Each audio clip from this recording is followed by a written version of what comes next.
Bom, meu amigo torcedor vascaíno, vambora para mais um vídeo, mais um Boa Noite Gigante aqui no nosso canal do Gigante Vasco. O último vídeo desta sexta-feira, dia 7 de março. Uma sexta-feira, meu amigo, que foi fechada a preparação para o Clássico dos Milhões. O Vasco entrou em campo pela última vez no CT Moacir Barbosa. Entretanto, é uma sexta-feira que fica marcada por um outro fator. E um fator que, na minha opinião, não deveria ser marcante antes de um Clássico dos Milhões. A velha e boa política do Clube de Regatas Vasco da Gama. E a gente vai falar muito sobre isso aqui com vocês nesse Boa Noite Gigante.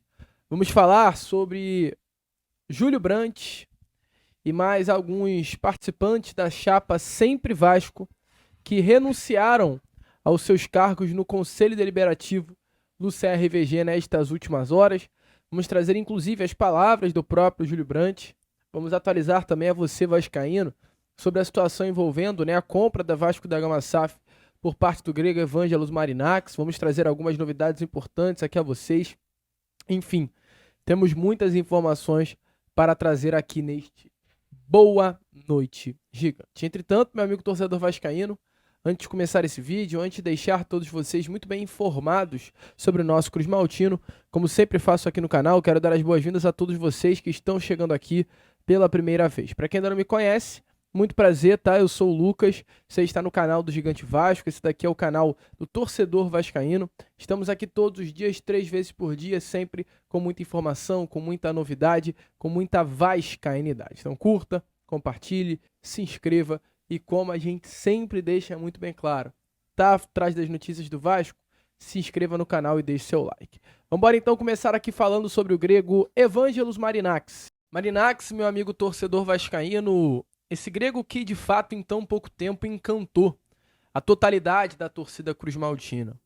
Ele que hoje, é dono do Nottingham Forest, clube do futebol inglês, um clube que há pouco tempo nem conhecido era e hoje já se destaca na Premier League, sendo o terceiro colocado da competição.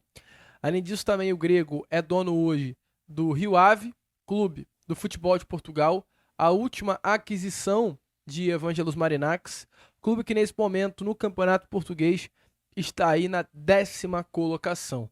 E o grego também é dono, do Olympiacos, que foi a primeira aquisição dele, um clube da Grécia que hoje é o líder do campeonato grego. O torcedor vascaíno ele viu Evangelos Marinax como uma grande esperança, como uma grande luz no fim do túnel. O nome de Evangelos Marinax começou a ganhar força ainda no ano passado, em meados ali do mês de outubro, onde o Vasco da Gama passava por uma grande dificuldade no Campeonato Brasileiro, ainda com Rafael Paiva, e do nada surge a imagem de Evangelos Marinax como um nome que poderia tirar o Vasco da Gama desse limbo que vivíamos desportivamente. As coisas acabaram não andando, talvez da forma como todos nós esperávamos. A compra por parte do grego da Vasco da Gama SAF não aconteceu e ainda não tem previsão de acontecer. A gente sempre espera que haja uma reunião, que haja um encontro entre Pedrinho, Marinax, o grupo desse grego, e até o momento isso de fato não rolou. E aí nessas últimas horas, a gente teve novidades sobre essa novela Marinax, Uma novela que envolve muitos nomes, uma novela que não é diretamente entre Vasco e o grego, mas que envolve o Edu Gaspar, um ex-diretor do Arsenal contratado pelo próprio grupo do grego, envolve Kia Jorabiquian, envolve, o Bertolucci, empresário muito conhecido no futebol brasileiro, envolve de fato muita gente. E isso é uma preocupação. Por quê? Pois enquanto Kia Jorabiquian, que é um empresário também brasileiro muito renomado, insiste e tenta convencer o grego a todo custo em realizar a aquisição da Vasco da Gama SAF, tem do outro lado o Edu Gaspar, que insiste e tenta também a todo custo influenciar o Marinax a comprar a base do São Paulo. Informações até que recentemente o próprio Edu Gaspar ele desaconselhou o Evangelos Marinax a investir no Vasco, insistindo para que o grego investisse não no clube de regatas Vasco da Gama, mas sim na base do Cruz Maltino. Mas, por outro lado, como a gente acaba de trazer a vocês, que a Jorabiquian segue alimentando essa ideia na mente do grego, que a Jurabiquim é muito parceiro da família de Evangelos Marinax e ainda segue tentando tacar fogo nessa história de que o que vale a pena no Brasil é um investimento no Clube de Regatas Vasco da Gama. O empresário iraniano, que tem uma porta muito aberta aqui no Brasil, acha que o Gigante da Colina é o melhor negócio para o grego. Para quem não sabe, que a Jurabiquim é parceiro de muitos oligarcas russos, né, que querem injetar uma grana forte aqui no futebol brasileiro. Eles ficaram muito empolgados, esses oligarcas russos, né, em colocar grana aqui no nosso país devido ao case de sucesso que John Textor teve no Botafogo recentemente. Tudo isso despertou muito os olhares desses grandes bilionários russos para o Brasil e o que a Jurabiquim, que tem essa entrada, né, no futebol russo, tem esse contato com o Evangelos Marinax, vem tentando convencer o grego a investir dinheiro aqui. E é até muito interessante que a Jurabiquim é muito próximo de muitos oligarcas que até emprestam dinheiro ao John Textor, né? O sucesso norte-americano fez com que vários empresários aí voltassem a ter interesse em investir no futebol brasileiro nesse momento. E a situação do Kia Jurabiquim é tão interessante que ele mesmo vem fazendo essa força, né, no Vasco da Gama por até um interesse nele se tornar o CEO da Vasco da Gama SAF caso uma venda aconteça. Então, assim, é importante trazer isso à tona a vocês para que você, meu amigo vascaíno, possa entender o que está acontecendo, possa entender aí esse lado da história. Tem Edu Gaspar fazendo uma força para o grego querer o Vasco, querer o São Paulo. Tem o que a Jurabiquim fazendo essa força para que o grego compra o Vasco da Gama. Tá uma novela muito grande, muito louca e até o momento nada foi definido. Nem no São Paulo, nem no Vasco. Segue tudo aí com um grande ponto de interrogação. Para onde vai? A gente não sabe. O certo é, a gente está de olho, tá ligado, vai trazer tudo a vocês, mas o que eu posso te trazer certeza é que o Vasco, na situação que tá, ele tá se virando. Isso é o que eu acho algo muito interessante, né? O Vasco hoje é um clube que ele tá conseguindo se virar. Diferente do que a gente viu nesse processo de venda que aconteceu durante a gestão do Jorge Salgado, onde a situação era muito nítida de que ou vende ou fecha. Hoje, a gente, através da atual diretoria do Pedrinho, vê uma postura de venda que é assim, a gente quer vender, mas se não surgir uma proposta interessante, a gente não vai vender também. É assim, uma proposta que tá ali, o Vasco tá seguindo. Quem quiser comprar, ofereça uma compra. E eu, Lucas, acho algo muito interessante. E eu acho até o certo da situação. Porque, meu amigo vascaíno, você é normal de mercado, é o tal da lei da oferta e da demanda. Quanto mais você está à procura de um produto, mais esse produto cresce o valor, mais esse produto se torna valorizado. Agora, quanto menos gente procura esse produto, menos mais esse valor se desvaloriza, né? Isso é uma regra de mercado. E isso serve para o próprio Vasco da Gama. Quanto mais o Vasco se coloca numa posição de precisamos vender para ser tocado desportivamente, mais o valor do Vasco diminui para uma venda. E quanto mais o Vasco passa para o mercado uma ideia de, se não formos vendidos, daremos conta de tocar o futebol de uma forma própria, mais valorizado o nome do Vasco fica no mercado. E essa é a ideia hoje da atual diretoria de Pedrinho. Vamos mostrar para o mercado que nós sozinhos iremos conseguir tocar o futebol do Vasco da Gama. Entretanto, se essa é a ideia do Pedrinho, ele sempre deixou muito bem claro que o objetivo dele é a venda, isso vem chateando o grupo político que está ao entorno dele. Não à toa, né, a gente teve recentemente essa informação de que Júlio Brandt, Clóvis, Munhoz e mais 2 conselheiros renunciaram aos seus cargos, sendo Eduardo Raia e Ricardo Cota, conselheiros esses da chapa Sempre Vasco, que renunciaram os seus cargos por conta de uma insatisfação política, alegando aí várias questões, sendo uma delas a não venda até o momento da Vasco da Gama SAF. Entretanto, meu amigo, a gente está aqui para trazer a realidade.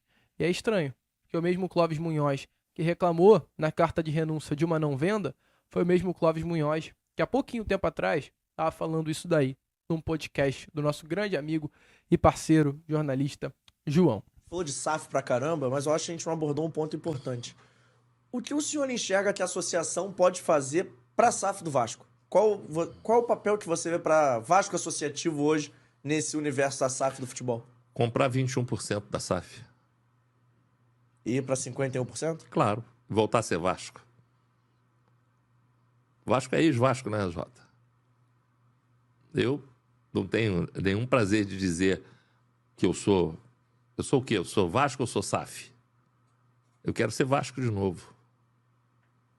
Quero ser Vasco de novo.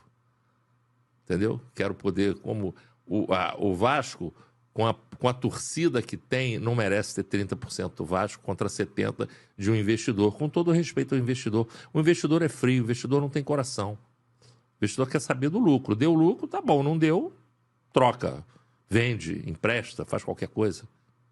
Então, eu quero voltar a ter o poderio do Vasco. Então, assim, meu amigo, isso pra mim é muito esquisito. Porque esse foi um discurso adotado pelo Clóvis Munhoz há pouco tempo atrás. E agora ele muda o discurso rapidamente e deixa muito bem claro que um dos motivos para ele renunciar ao cargo de conselheiro foi o fato do Vasco até o momento não ser vendido. Então, qual é o argumento? Qual é a real situação? A gente traz aí agora a vocês palavras do próprio Júlio Brandt, que participou do podcast Só Resenha ontem, justificando também o motivo que fez ele renunciar ao cargo de conselheiro e se desassociar da gestão Pedrinho. Então é o momento de discutir o que nós queremos de futuro para o clube.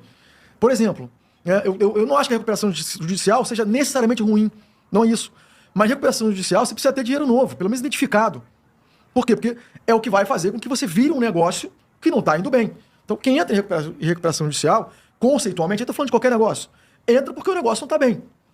Se o negócio não está bem, você precisa transformar aquele negócio, ou seja, mostrar para o seu conjunto de credores ou de sócios, né, que seja na apresentação dos sócios daquele negócio, que você tem um plano diferente daquilo que você está fazendo até hoje para recuperar aquele negócio, que vai gerar recursos para você poder honrar aquilo que você não está conseguindo honrar naquele negócio e recuperar aquele negócio, ou seja, fazer aquele negócio ser lucrativo de novo. Isso você precisa de recurso, investimento. Né? De onde vem esse dinheiro? Se essa operação fosse casada com a venda da Vasco SAF, por exemplo, para o Grego, faria muito sentido.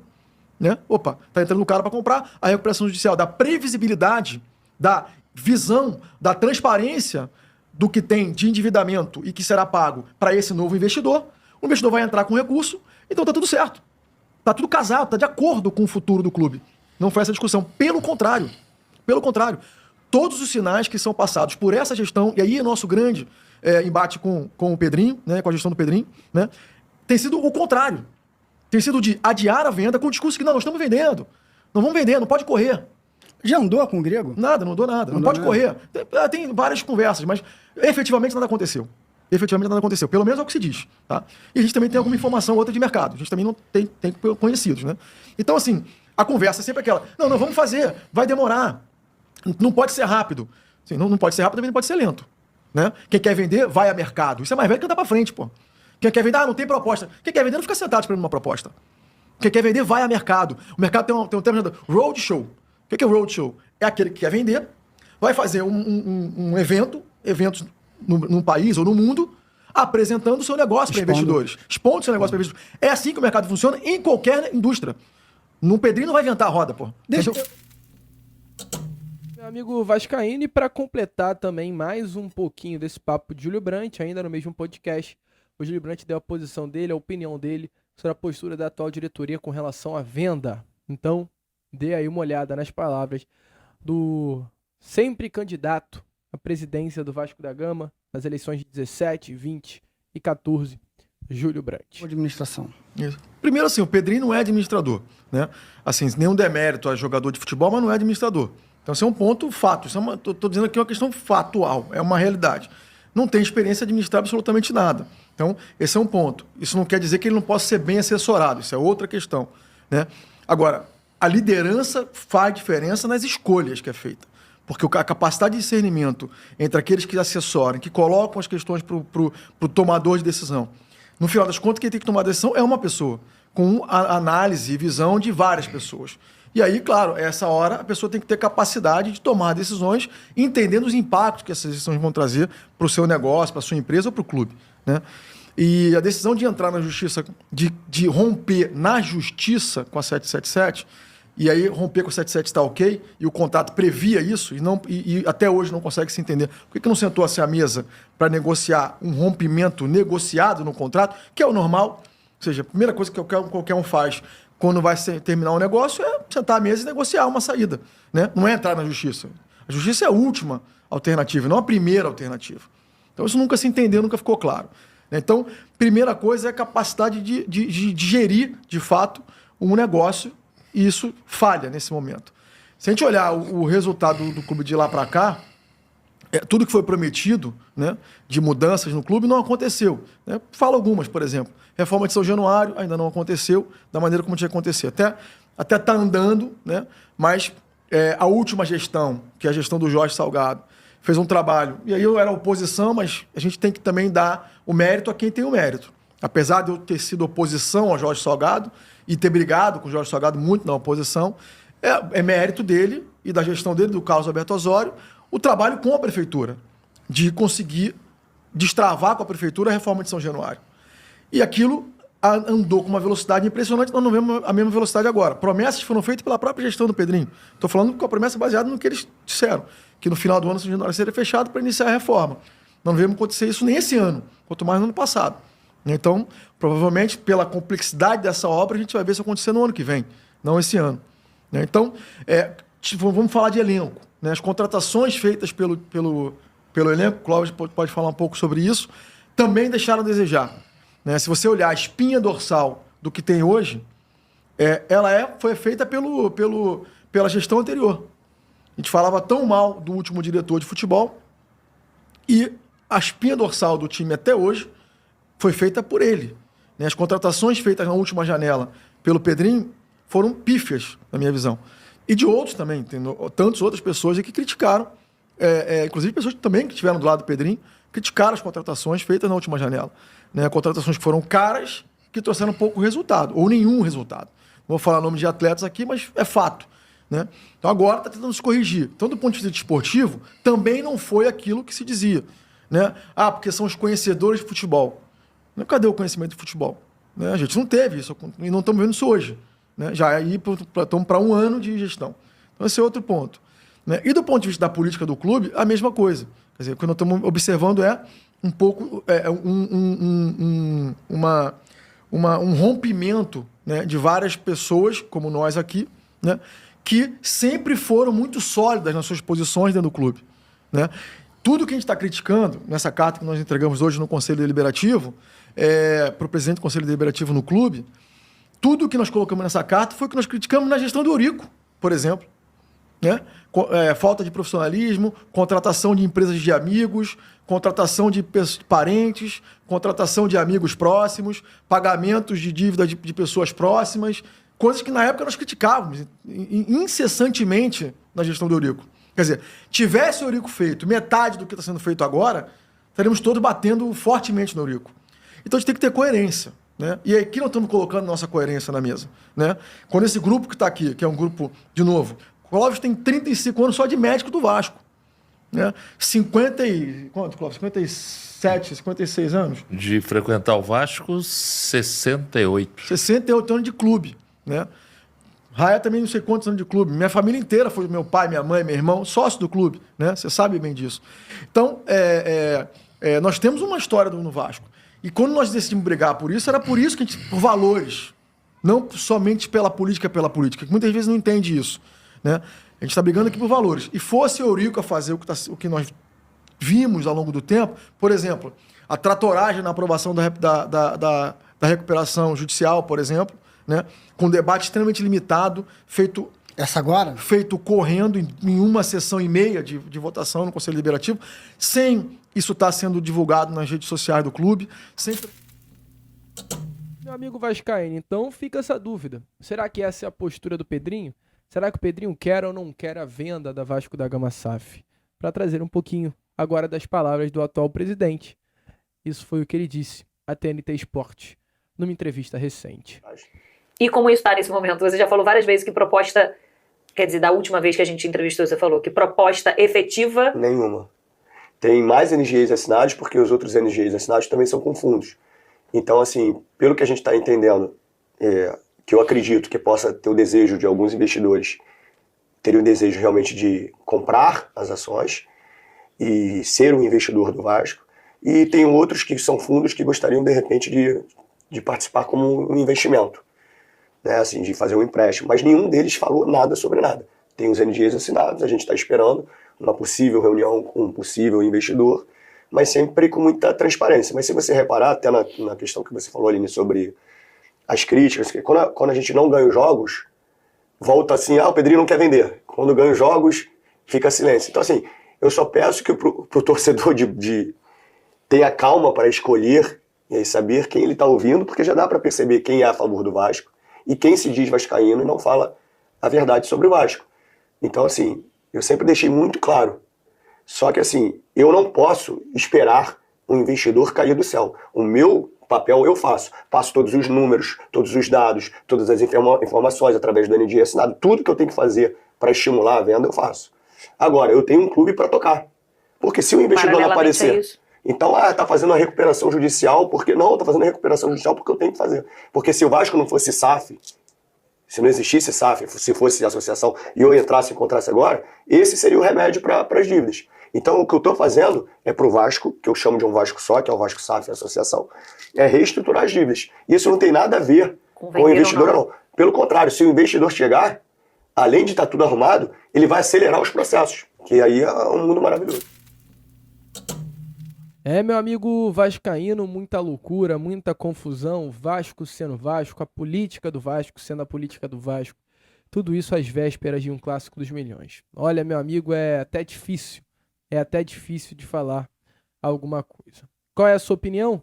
Deixa aí nos comentários. Política do Vasco sendo a política do Vasco. A gente fica por aqui, esse foi o nosso Boa Noite Gigante, o último vídeo dessa sexta, e já estaremos de volta aí, trazendo ainda mais novidades e informações a todos vocês.